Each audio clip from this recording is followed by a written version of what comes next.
Hi hello welcome to Kuttas family. எனக்கு வில்டன் வர்றதுக்கு முன்னாடி எனக்குன்னு ஒரு நேட்டிவ் இங்கே போனோம் அங்கே போனோன்னு எதுவுமே கிடையாது. நாங்கள் வேளாங்கண்ணி தான் எங்கள் அம்மா என்னை கூப்பிட்டு போவாங்க. ஸோ இவன் வந்ததுக்கப்புறமா அவனோட நேட்டிவ் என்னோட நேட்டிவ் ஆனதுனால நாங்கள் இயர்லி ஒன்ஸ் இல்லை இயர்லி ட்வைஸ் எப்பயாவது எங்களுக்கு தோன்றப்போ கிளம்புவோம். ஸோ இது கொஞ்சம் ஒர்க் அங்கே இருக்குது, வேலை இருக்குன்றதுனால நாங்கள் அன்றைக்கி கிளம்பிட்டோம். நைட்டே எல்லாமே பேக் பண்ணிவிட்டு குட்டாவுமே ரொம்பவே ஜாலியாகிட்டா. நாங்கள் நைட்டு தான் ட்ராவல் பண்ணலாம் அப்படின்ட்டு ஐடியாவில் தான் கிளம்புனோம். பார்த்தா போகிற வழியில் பொல்யூஷன் சர்டிஃபிகேட் ரெனிவல் பண்ணணும்னு ஒன்று இருக்குது போல். எங்களுக்கு அது தெரியவே தெரியாது. போலீஸ்கிட்ட மாட்டி அதுக்கப்புறமா ஃபைன்லாம் பே பண்ணிவிட்டு அப்புறமா நைட்டு திருப்பி இவங்க 2 பேரும் அதே மாதிரி தான். எங்கே என்ன போனாலும் சரி, எந்த ஊர் போனாலும் சரி, இவங்களோட ஆட்டத்தை மட்டும் அடக்கவே முடியலன்ற மாதிரி தான் இருக்கும். அதுக்கப்புறமா மார்னிங் எழுந்துட்டு எல்லாமே அங்கே நம்மளுக்கு சூடாக இந்த அம்மியில் அரைச்சது இது எல்லாமே பார்த்து ரொம்பவே ஒரு சூப்பரான சமையல், சிம்பிளான சமையல் அண்ட் சூப்பரான சமையல்னால் அது வில்லேஜில் மட்டும்தான் கிடைக்கும். அதோட டேஸ்ட் வேறு எங்கேயுமே இல்லைன்ற மாதிரி தான் இருக்கும். நம்ம இங்கே சாப்பிடுவோம். பட் எனக்கு எங்கள் மாமியார் கையில் அரைச்ச அந்த அம்மியில் அரைக்கிற வேர்க்கடலை சட்னினாவே எனக்கு ரொம்பவே பிடிக்கும்.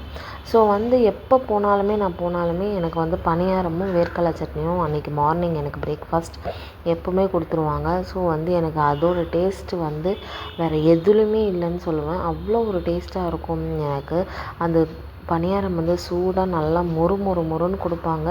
அவ்வளோ ஒரு டேஸ்ட்டாக இருக்கும். குட்டா பார்த்திங்களா, அவன் போன உடனேவே நான் வேலை செய்கிறேன்ட்டு ஒரு உழவனாகவே அவன் மாறிட்டான். ஸோ எனக்கும் அதை பார்த்து ரொம்பவே ஹாப்பி. ஃபஸ்ட்டெல்லாம் போகும்போது எங்கேயும் போக மாட்டான், அப்படியே கையை பிடிச்சிக்கிட்டே கைக்குள்ளேயே தான் இருப்பான். ஆனால் இப்போ போனவுடனே கொஞ்சம் எல்லா இடத்துலையும் செட் ஆகிட்டான், நல்லாவும் பேசுகிறான், வளர்ந்துட்டான். ஸோ இந்த மார்னிங் பிரேக்ஃபாஸ்ட் இது தான் பணியாரம் வேர்க்கடலை சட்னி. ரொம்பவே டேஸ்ட்டாக இருந்தது. 1 2 3ன்ட்டு அப்படியே அடுக்கிக்கிட்டே போகலாம், அவ்வளோ ஒரு டேஸ்ட்டு. அந்த சூடான பணியாரத்தில் அந்த வேர்க்கடலை சட்னியை வச்சு சாப்பிடும்போது அவ்வளோ டேஸ்ட்டாக இருந்துச்சு.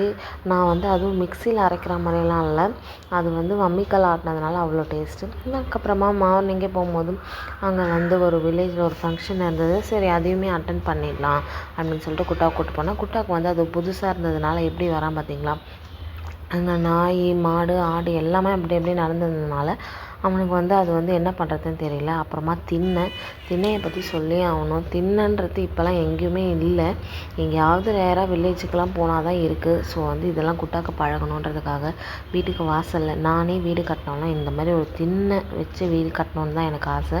அவ்வளோ நல்லாயிருக்கும் ஈவினிங் டைமில் உட்காந்து பேசுகிறதுக்கு.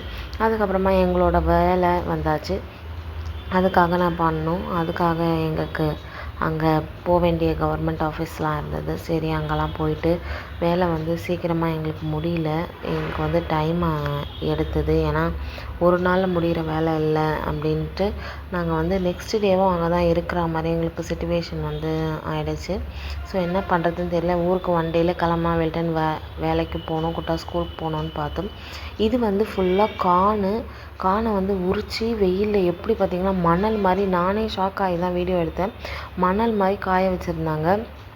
இது ஊரில் இருக்க கவர்மெண்ட் ஆஃபீஸ். அதுக்கப்புறமா தாலுக்கா ஆஃபீஸ் வந்தோம். இங்கே வந்தாலும் அப்பா பையனோட அக்குறுமை தாங்கலைன்னு தான் சொல்லணும். இவனுங்க 2 பேரும் எங்கே கூட்டு போனாலும் இவனுங்க 2 பேர் மட்டும் ஒட்டிக்கிட்டு போயிடுறானுங்க, நம்மளை மட்டும் தனியாக வேடிக்கை பார்க்க விட்டுட்டு. அதுக்கப்புறம் இங்கே பார்த்திங்களா எல்லா இடத்துலையுமே மரம். இதுதான் வில்லேஜ்னாவே மரம். அங்கே உக்காந்தா காற்று வாங்குகிற அளவுக்காவது மரம் இருக்குது.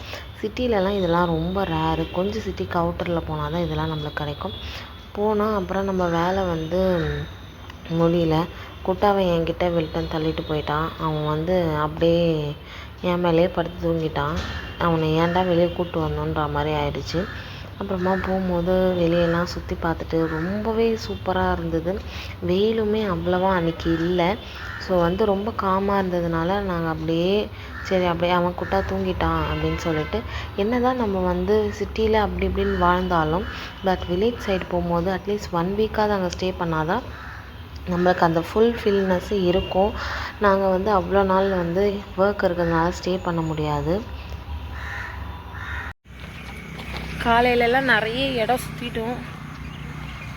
இந்த ஒரு கவர்மெண்ட் ஆஃபீஸ்க்கெலாம் போக வேண்டியது இருந்தது, தாலுக்கா ஆஃபீஸ்லாம். சரி அந்த வேலைலாம் இன்றைக்கி அவ்வளோவா முடியல. நாளைக்கும் இருக்குது. திருப்பி நாங்கள் இங்கே தான் இருக்கணும் நாளைக்கும்.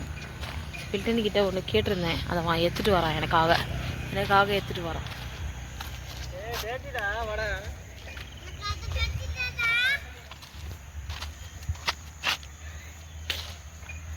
என்ன ஒரு சூப்பர். அதுக்கப்புறமா நாங்கள் வந்து அங்கே சும்மா நின்று ஃபோட்டோலாம் எடுத்துகிட்டு அதை முடிச்சாச்சு. அப்புறமா ஈவினிங்காக வீட்டுக்கு என்னென்ன வாங்கணும் அப்படின்ட்டு எல்லாமே வாங்கிட்டு அங்கே வந்து ஒரு டவுன் மாதிரி கொஞ்சம் குட்டியான இடம் இருந்தது. அங்கே போயிட்டு தான் நாங்கள் வாங்கிட்டு மறுநாள் வந்து நாங்கள் காலையிலே வந்து ஒரு 3 o'clock ஈவினிங்காக வந்து நாங்கள் கிளம்பிட்டோம். அவ்வளோதான் முடிஞ்சுது. மூட்டை முடிச்செல்லாம் கடிச்சு கிளம்பியாச்சு. குட்டாவும் எல்லாருக்கும் வந்து பாய் சொல்லிவிட்டு அவனுமே ரொம்ப ஹாப்பியாக எல்லாரையும் வாங்க வாங்கன்னு கூப்பிட்டுட்டு இருந்தான் காரில். ஆனால் வந்து சிச்சுவேஷன் யாரும் வர முடியாதனால அதனால் பாய் சொல்லிவிட்டு அப்படி நாங்கள் நம்ம சென்னையை நோக்கி கிளம்பியாச்சு. ஜீசஸ்க்கு ப்ரேயர் பண்ணியாச்சு. எல்லாமே முடிச்சுட்டு நாங்கள் அப்படியே கிளம்பிட்டோம். வர வழியில் எல்லாமே பச்சை பசேல்னு தான் இருந்தது. அவ்வளோ நல்லா இருந்தது. நாங்கள் போன நேரமாக நினைஞ்சில்லை.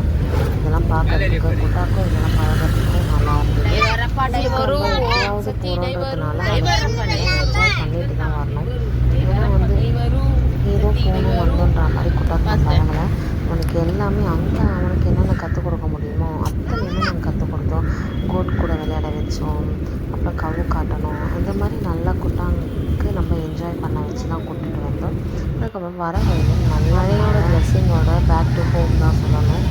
மழை வந்துச்சு. நாங்கள் வீட்டுக்கு வந்தாச்சு. இந்த வீடியோ மாதிரி இன்ட்ரெஸ்டிங்கான வீடியோவை நம்ம கொஞ்சம் ஃபாலோ பண்ணிக்கலாம்.